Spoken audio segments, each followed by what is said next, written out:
My name is Paige Afton, and 3 days ago I sat in a quiet lawyer's office laughing so hard that the attorney put down his pen and asked if I needed water. Anyone watching would have thought I had lost my mind. A 32-year-old woman reading a single legal document and laughing until tears ran down her face must have looked strange. But they didn't know the history. 2 years earlier, my parents had stopped speaking to me entirely. No birthday calls, no Christmas texts, not even a word when Daniel and I moved. Complete silence. Then, out of nowhere, their lawyer sent me one page, a request for my signature, so they could sell my grandfather's old lake house. That document wasn't taking anything from me. It was giving me the one thing my family never had, proof that someone had truly believed I was worth protecting. Our story begins on a cold Christmas night in the small town just outside Knoxville, Tennessee, where I grew up. From the outside, my family looked perfect. My father, Gerald Afton, was the respected manager of the local First Heritage Bank branch. My mother, Diane, led the women's Bible study and organized the annual harvest potluck. My younger sister Meredith, 3 years my junior, seemed to shine in everything she touched. But inside our house, love had limits, and Meredith always received the larger share. She got private piano lessons while I was told, maybe next year. She received a used Honda Civic for her 16th birthday. I got a bus pass and instructions to find a part-time job if I wanted transportation. She slept in the bigger bedroom with space for her music and dancing. I slept in the small room beside the laundry, learning to fall asleep through the loud spin cycle of the washing machine. My father had a favorite line he delivered whenever I tried to express how I felt. He would set down his fork, look at me with mild irritation, and say, "Meredith needs a little more help right now, Paige. You're the strong one. That's what I like about you." For years, I wore that label like a badge of honor. I worked double shifts at the local diner throughout high school to buy my own prom dress and school books. I told myself being strong meant I was admired. It took me much longer to understand that what my father really meant was that I was low maintenance. I didn't complain. I didn't demand. I wasn't worth the extra effort. I became the first person in our family to graduate from a 4-year college, earning a degree in accounting while working 25 hours a week at a tax office. No one co-signed my student loans. It was just me, my alarm clock ringing at 5:15 a.m., and sheer determination. My parents promised they would attend my graduation. My mother even bought a new outfit. On the morning of the ceremony, the phone rang at 7 o'clock. Something came up, my father said. Meredith was moving into a new apartment and needed help with her furniture. In the background, I could hear my mother asking about packing tape. "It's just a ceremony," she called out. "You already have the degree, honey." I walked across the stage alone. I took my own graduation photo, using the timer on my phone propped against a park bench. That afternoon, Grandpa Howard called. "I'm so proud of you, Paige," he said, his voice thick with emotion. "Don't worry about a thing. I've already taken care of it." I thought he meant a card or a small gift. I had no idea he had done something far more significant 7 years earlier. At 26, I met Daniel Reeves, a kind electrician who sang Johnny Cash off-key while working on ceiling wires. On our third date, he brought me gas station flowers because the florist was closed and he refused to show up empty-handed.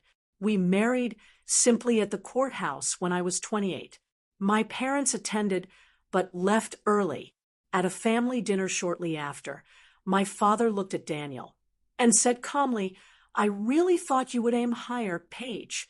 An electrician is a bit of a downgrade for an accountant, don't you think?" Daniel didn't argue.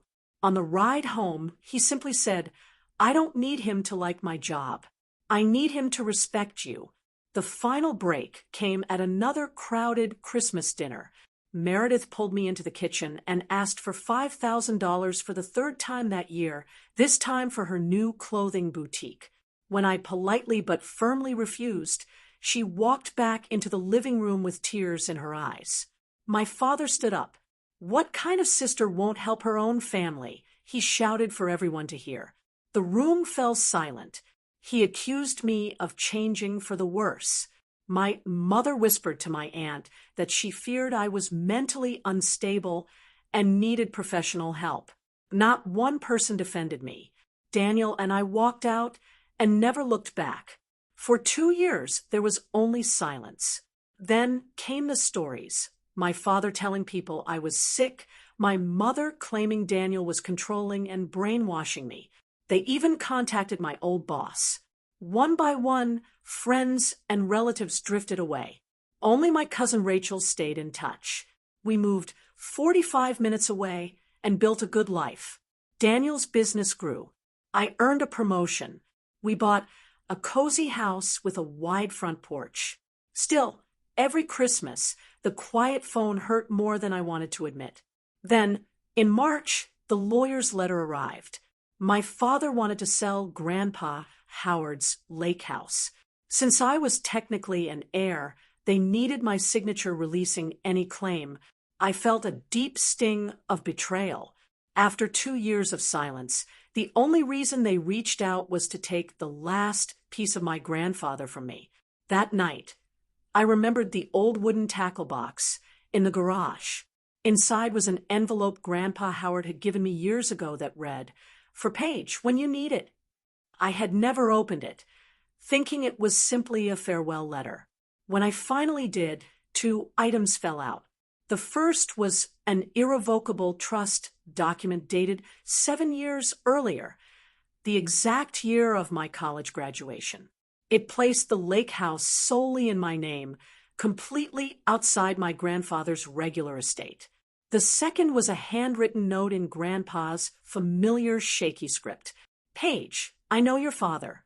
He means well, but he doesn't see straight when it comes to your sister. This house is yours. Don't let anyone tell you otherwise." I sat on the garage floor and cried. My grandfather had seen the pattern long before I fully understood it.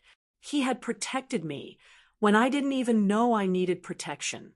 The next morning, I contacted the attorney who had prepared the trust. He confirmed the lake house had always been mine. My father had no legal right to sell it. I arranged a meeting for Friday. When I walked into the conference room, my father sat confidently across the table. "Just sign the paper, Paige," he said. "It's the right thing to do for the family." He even tried to invoke Grandpa Howard's memory to pressure me. I let him speak. Then I quietly pulled out the trust document and placed it on the table. The room went still. The lawyer, Mr. Brennan, reviewed the papers carefully. He looked up at my father and explained that the property had never been part of the estate available for sale. It belonged solely to me. My father's face drained of color. He began to beg.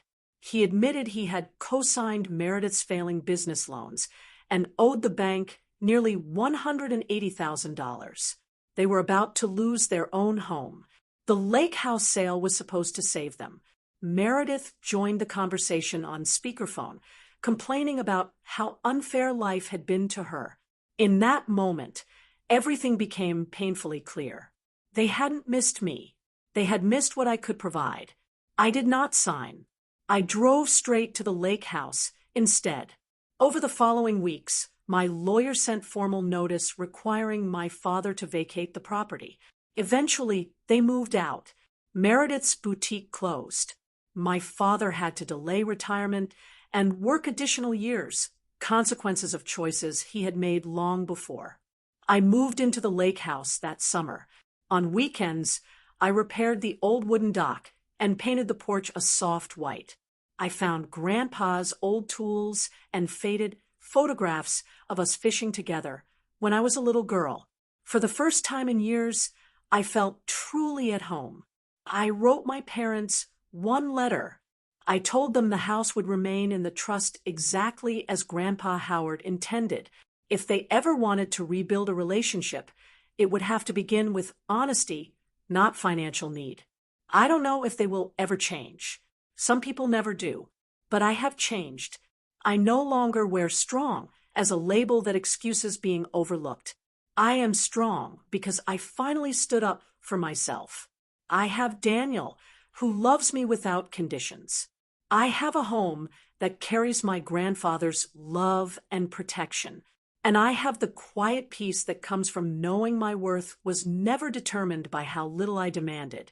If you have ever been the one expected to be strong, while others received the help, the attention, and the second chances, I want you to hear this. You are not obligated to keep carrying what was never yours to carry alone.